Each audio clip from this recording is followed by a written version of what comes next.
রবি ঠাকুর, আমি তোমার কবিতার কালো মেয়ে। কলমে আফতাব মল্লিক।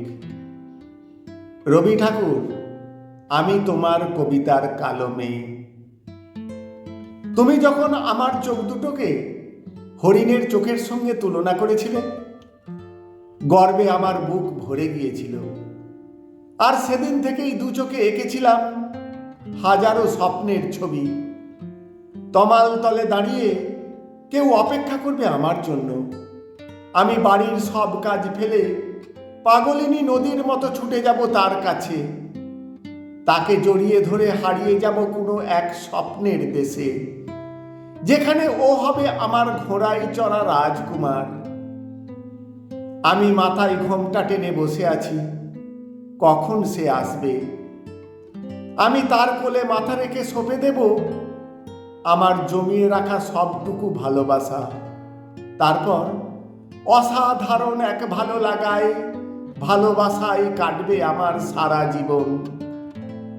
মন খারাপের ছবিরা উকি দেবে না কোনোদিন।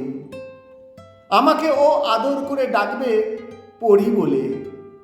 আমার বিয়ে হলে হয়তো স্বপ্নগুলো সত্যি হতো আমার, কিন্তু আমার তো বিয়েই হয়নি।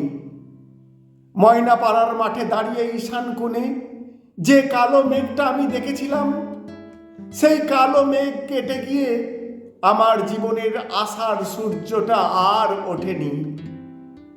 সবাই ঘটা করে আমাকে দেখতে এসেছে, তারপর বলেছে, এত কালো, বিয়ের পর একে নিয়ে বাইরে বেরোবো কি করে। এমনকি যে ছেলের মুখটা সাইকেলের চাকায় থেতলে যাওয়া ব্যাঙের মতো, সেও আমাকে অপছন্দ করে গেছে। এক বুক অভিমান আর ঘৃণা নিয়ে মাকে বলেছিলাম, মা, জন্মের পর আমাকে মেরে ফেললেন না কেন? কেন আমাকে রেখেছো সবার ঘৃণার পাত্রী হবার জন্য? রবি ঠাকুর, জানি তুমি আর আসবে না ফিরে, কিন্তু আর কেউ তো আমাদের মতো কালো মেয়ের প্রশংসা করে কবিতা লেখে না। যে কবিতার দুটো লাইন পড়ে নিজের প্রশংসা শুনে হাজার বঞ্চনাতেও নিজের আনন্দ খুঁজে পাবো কয়েক মুহূর্তের জন্য। হাজার বঞ্চনাতেও নিজের আনন্দ খুঁজে পাবো কয়েক মুহূর্তের জন্য।